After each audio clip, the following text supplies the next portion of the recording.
Before we get into this week's episode, I want to make a plug for Art Market Minute. This is Artnet News' new micro podcast hosted by Margaret Kerrigan, who's the site's news editor Europe. It offers a weekly snapshot of essential art market news, expertly compiled by the Artnet Pro editorial team. There's just like a very predictable punk rock response from these young men who have been using Pepe for years and feel very identified with him. They say like, oh, we're going to punkify or Nazify Pepe and make him so grotesque that pop culture won't be able to ever use it again. Hi, I'm Andrew Goldstein, and this is The Art Angle, a podcast from Artnet News where the art world meets the real world, bringing each week's biggest story down to earth. This week, as America's brutal knife fight in a muddy trench of an election staggers to an agonizing finish, the country has some serious introspection to do. It could begin by considering the frog.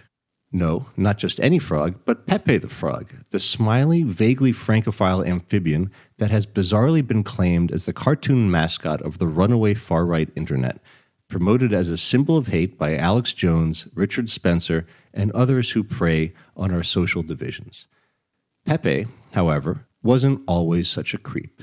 In fact, he began life as a lovable, everyday slacker, known for doing what, quote, feels good, man, his catchphrase, and now the title of a new documentary by director Arthur Jones and producer Giorgio Angelini that charts how this creation of San Francisco artist Matt Furie evolved into a monster. To delve into the strange saga of Pepe the Frog, Artnet News' chief art critic Ben Davis spoke to the film's creators about the unpredictable lives that images lead on the internet today and what that tells us about the troubled soul of our nation. Hey, how you doing? Good.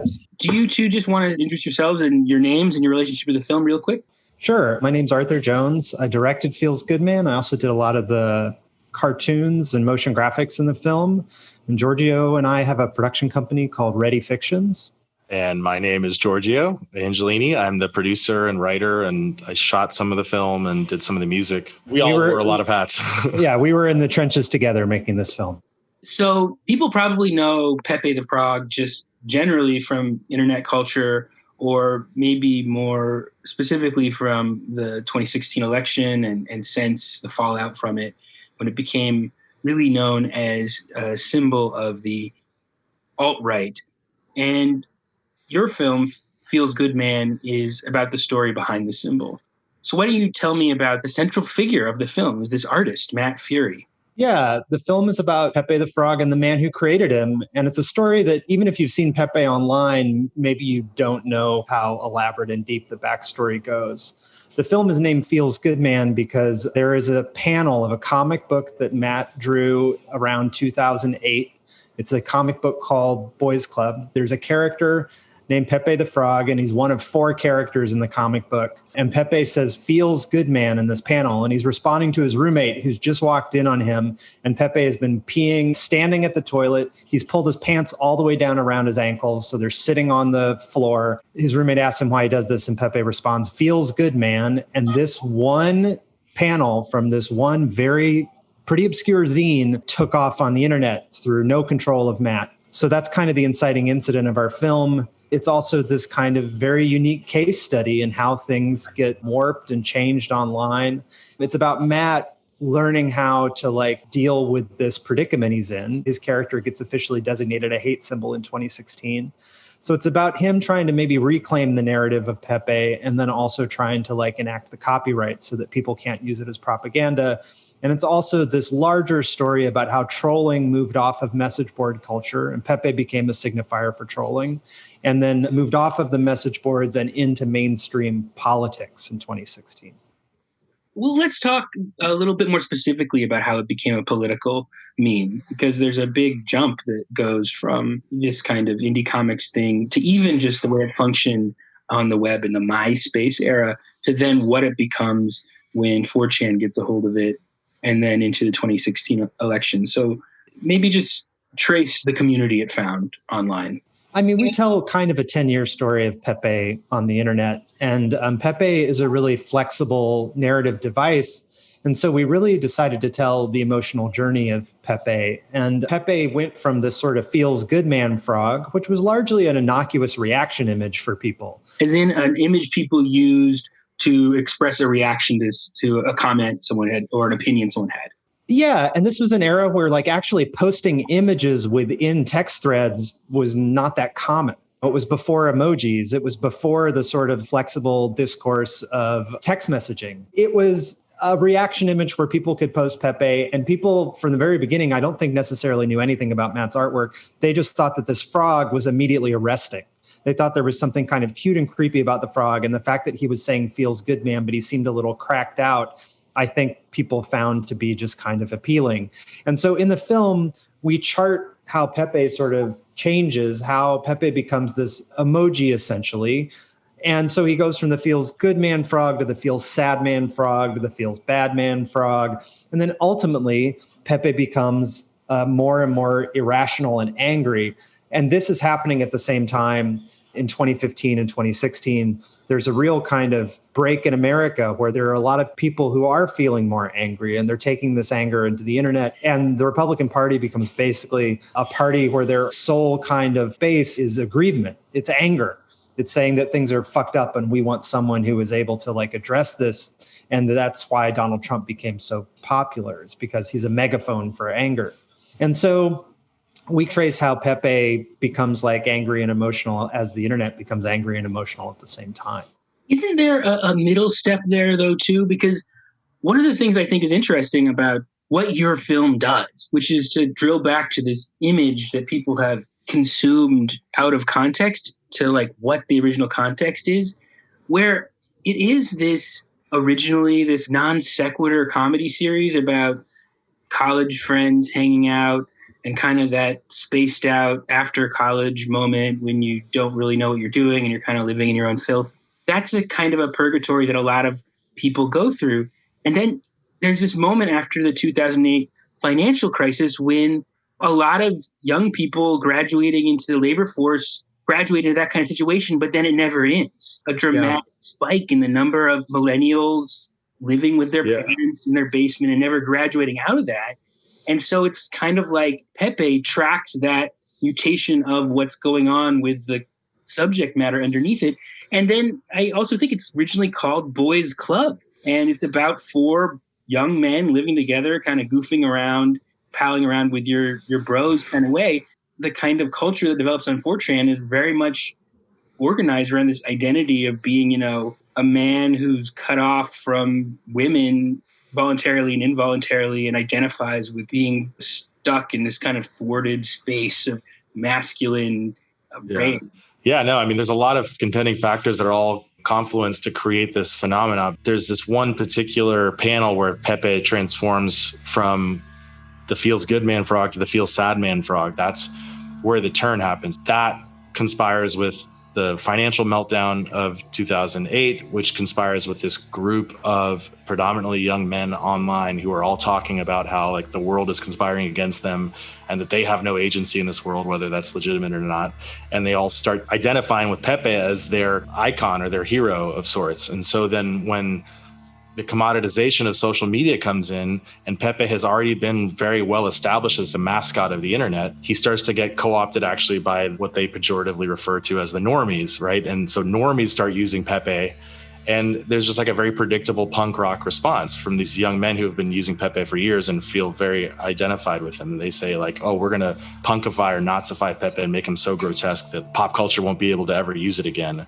And then that begets this next phase, the hypercharging of it, of the confluence of the election. And then these like opportunists who are professional provocateurs and professional racists who have long sought to identify young, aggrieved, alienated young white men and tell them how to fix their troubles, right? And then Pepe is this great way to identify those people. And then they just start to cynically go after these people and retarget their attention towards a shared goal of humiliating a common enemy of women, immigrants, whoever. You know, 4chan was really its own creative community And before 4chan became synonymous with the alt-right, particularly the politics board on 4chan, 4chan was actually a place where Occupy Wall Street came out of 4chan to a certain degree. Yeah. Anonymous. And anonymous. And there was a previous generation on 4chan before this kind of more contemporary generation on 4chan. And there was this moment where I think 4chan did have this idealism where they were like, we, the people of the internet, are going to enact change out in the real world.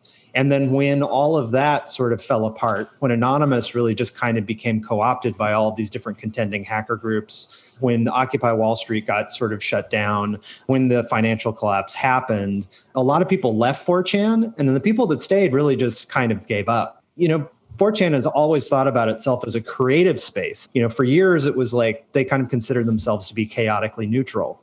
And then when social media comes in, they're like, wait, the internet has been ours. And we have all of these people who are not creative, who are just passive consumers, who just want to look good and make personal brands for themselves. They're coming in and like kind of stealing our thing. And that was like really an emotionally offensive thing for a lot of people on the platform.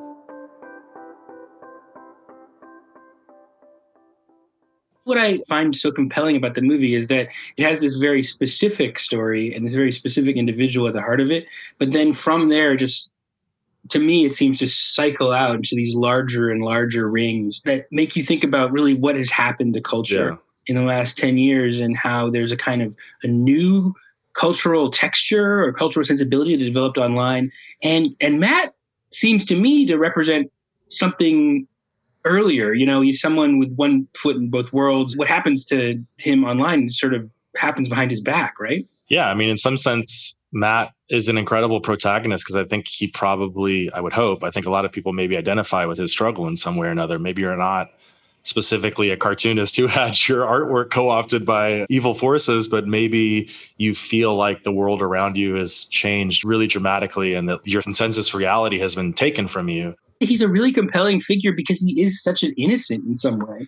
The first iteration of Pepe really is this innocent comic book about just guys farting around in an apartment together, or, they're animals, but they're stand-ins for the kind of sense of post-college malaise and so on. Obviously he's a little older now and has his own life, but he does still seem like kind of an innocent. He's definitely, I would say, the hero of your movie. He's more than a protagonist. I think the movie is on his side. There are moments in the movie where you're like, really, you don't get what's happening, man, We saw that in the same way that Pepe was kind of kidnapped from Matt. There's a lot of us that feel as though consensus reality has been kidnapped from us all because of social media and the misinformation and the antagonism that happens on it. It's also this kind of interesting story. Matt is sort of indicative of how subculture worked in the 90s, kind of for late Gen X. Subculture was defined because of the community that you were part of. So Matt is very much a product of this very specific community in the San Francisco Mission. And there was a lot of stuff going on there that he was part of. He was an illustrator within this larger music scene, a very DIY scene. The community thrift store where you see him in the beginning working, all of the people at the community thrift store were artists, and they could all make their living working at the community thrift store. And then we sort of see how subculture for the next generation is completely defined by these sort of like online communities that are not really based in like person-to-person contact. Yeah, it's a different scene, and that's the way subculture works now. Yeah, there's a famous movie about San Francisco, book and movie about San Francisco street art culture, Beautiful Losers. The Barry McGee kind of scene that is the same kind of cartoon-based, whimsical, colorful ideas that was in dialogue with the kind of indie comic scene around Matt Furie. And then it's interesting to take that line, kind of late Gen X, Beautiful Losers idea, and see how that morphs into the Pepe meme, and then the beautiful part starts changing. Yeah. Accidentally fall on embracing the loser part. It's something I hadn't really thought about until we had a Q&A recently with Tim Heidecker from the comedian Tim and Eric. And he was talking about how early Tim and Eric sketches that kind of come out of the same period of Gen X malaise and like Adbusters kind of cynicism about mass consumerism, how some of their early sketches are now getting not necessarily reappropriated, but how like the message is connecting with younger audiences, but then like the output is different. And there's like this translational error in some way where people interpret the satire in very different ways, if that makes sense. And I think that's like kind of how Pepe's transformation happened, right? Because as dumb and silly as Boys Club is, there is a kind of very deliberate critique of consumerism embedded in these really silly animations that I think get reinterpreted and recontextualized with this new internet era. You have this incredible or horrifying, depending on how you look at it, interview with the Trump web strategist who helped tap into Pepe. And we're talking about the street art comic book roots of this. And it's interesting to think about it for me as comparing it to the Obama Hope poster, Shepard Fairey poster from 2008, where that came out of street art.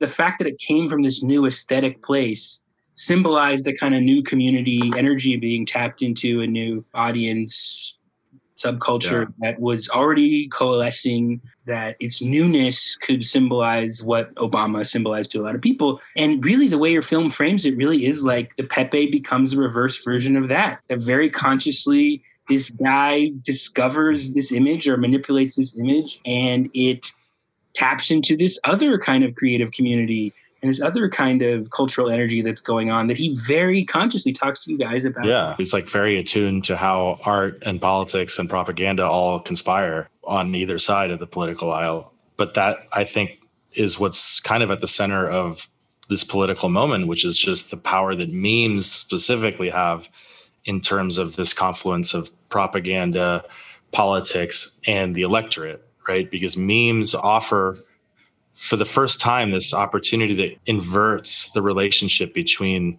the politician and the voter, between the masses and the elite in some way. Like you, as like a keyboard warrior, can create a meme, and if it gets retweeted by the president, all of a sudden you're sitting at the center of a massive political machine as just a single person. There's a lot of power in that. And you can see in a strange way how it democratizes politics in a very twisted way, but also how it gets perverted very easily. Like Donald Trump, at least twice, hosted events, one at his Doral Country Club in Florida and one in the White House, where he specifically invited meme artists to the White House to like celebrate their work. So it's like a very overt recognition of this Shepard Fairey moment that's like, oh, great, we can just get these people to make free propaganda for us and then they'll just go out and spread it on our behalf. And we don't have to have any political messaging behind it. We don't have to like make these promises to improve people's material standards of living. It's all emotional. And as long as people identify with the emotional relevance of this image, we don't have to do anything else.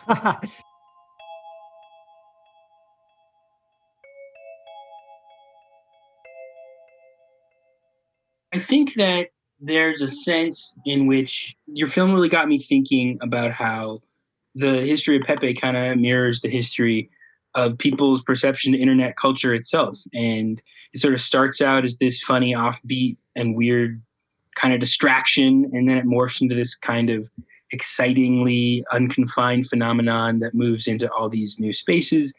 And then it turns pretty sharply nasty and scary in a way that you can be critical of, but that you also can't really stop either.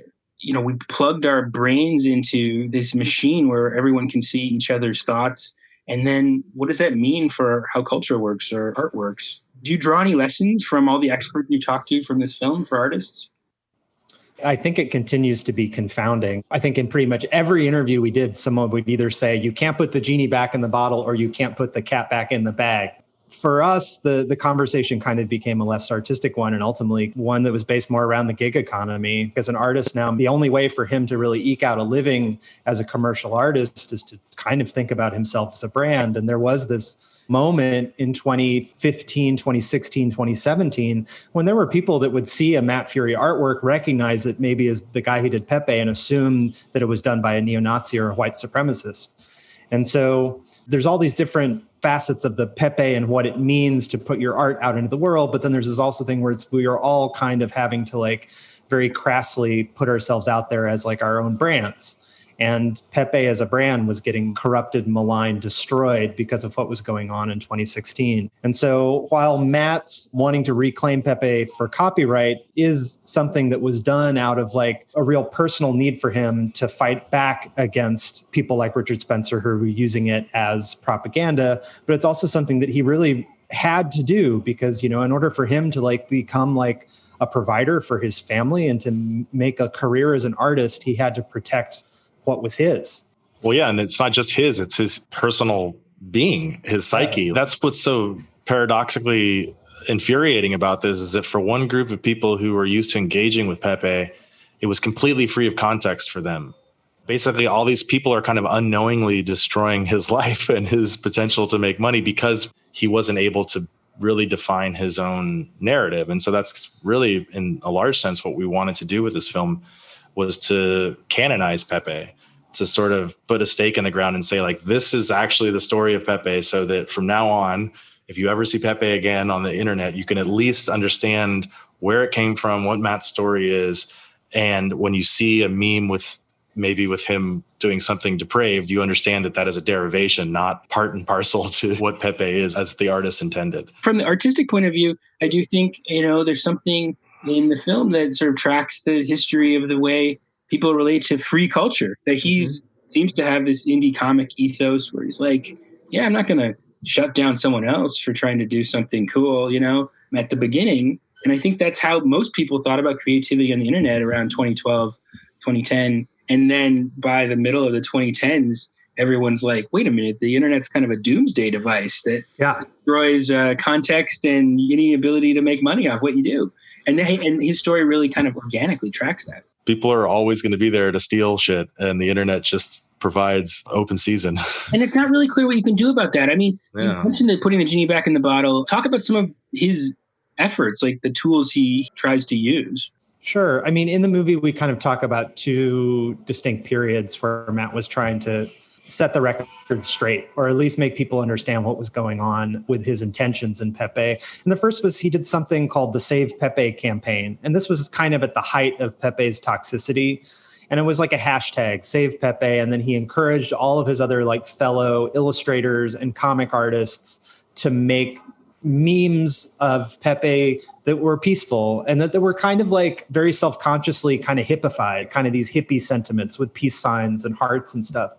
And I think Matt knew that that was something that was going to be viewed as a little naive or easily twisted and co-opted, but it was something that he felt like he could actually do that was positive. At the time, he was feeling like a little isolated and lonely. Well, he can reach out to all of his artistic community and have them help him in some way. That moment kind of passed, and then Matt found, luckily, a law firm that was willing to take the case on pro bono because it had reached this kind of moment of mainstream saturation where you could convince a law firm that was big enough to come in and help him. Before, he didn't have the ability to find a lawyer like that because the case didn't have that level of notoriety. So he found these two great copyright attorneys, Stephanie Lynn and Louis Tompros, who work at this big multinational law firm called Wilmer Hale. And they came in and they were basically able to give Matt the legal firepower to go against people who were specifically using Pepe as propaganda or to profit from their extremist movement. Richard Spencer was using Pepe as the logo for his podcast. He got him to stop doing that. There's an internet provocateur named Bake Alaska, who's a white nationalist who was at Charlottesville. He got him to stop using Pepe. And then in the film, we chart how he gets Alex Jones to remove Pepe from his web store.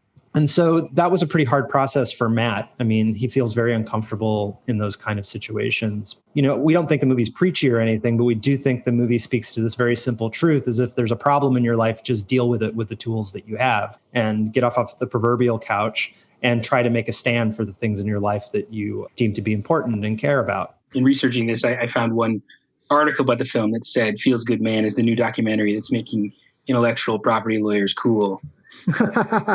I will say I was emailing with Louis, one of the lawyers, and he said that the legal side of Pepe the Frog story involves the relationship between copyright and the First Amendment in the era of memes. And this balance between artist rights and copyright has a long history in the Supreme Court.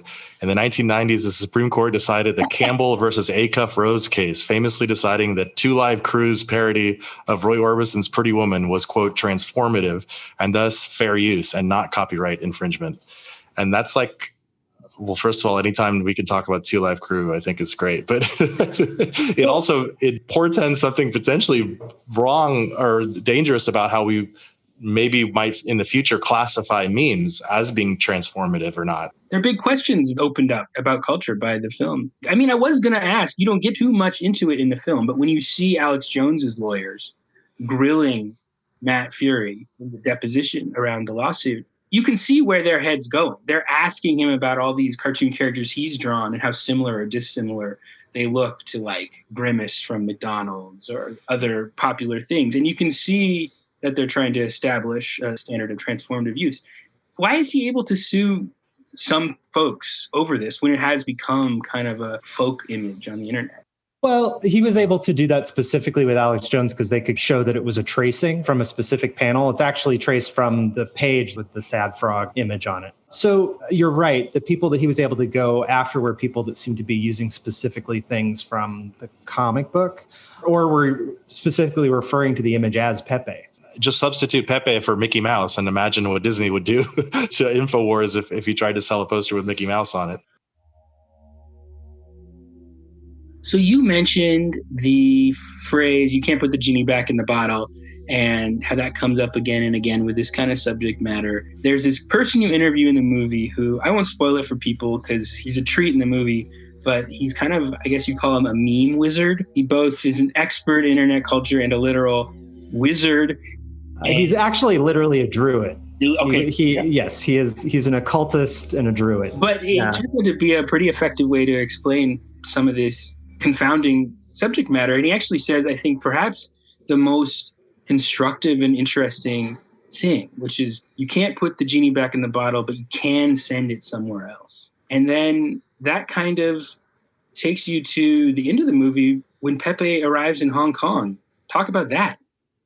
The guy you're speaking of is an expert in what we call meme magic. And certainly that moment in Hong Kong was truly magic in terms of the pains and pleasures of making a documentary. It's the things you can't account for, that you can't plan for. And that was an event that happened towards the end, just 2 weeks before we had to deliver the film to submit to Sundance. And we didn't have an ending yet because our original ending was going to be this, big showdown in the courts between Matt and Alex Jones. And when Alex Jones very suddenly settled, it kind of pulled the rug out from under us. And then one day we wake up to both of our phones and computers just like filled with messages from friends, notes from Hong Kong and what was happening in Hong Kong with all these freedom protests, and that like Pepe was at the center of all these things. Yeah.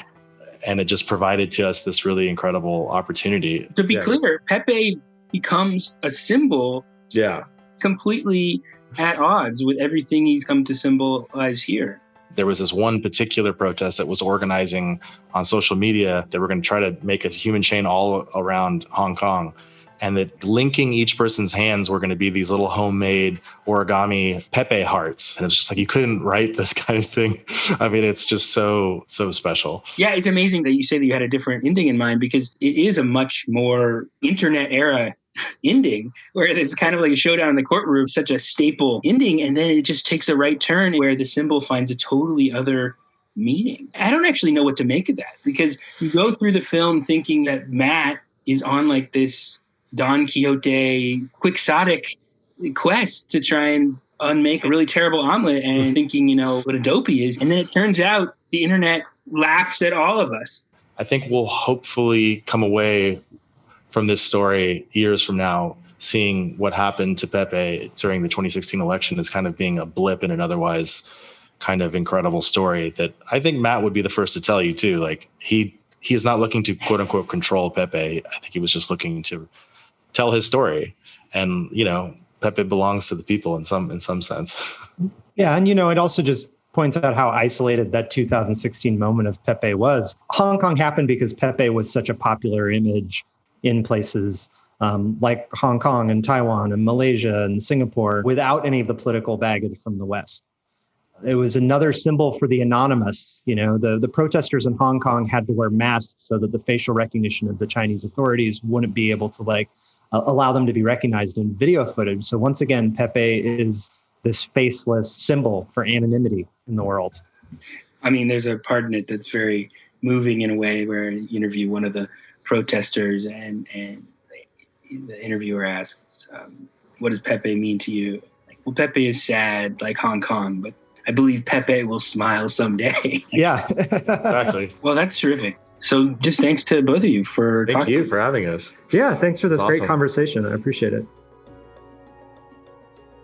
That's it for this week's episode of The Art Angle. If you like what you heard, you can subscribe to the show on Apple Podcasts, Spotify, or wherever else you get your podcasts.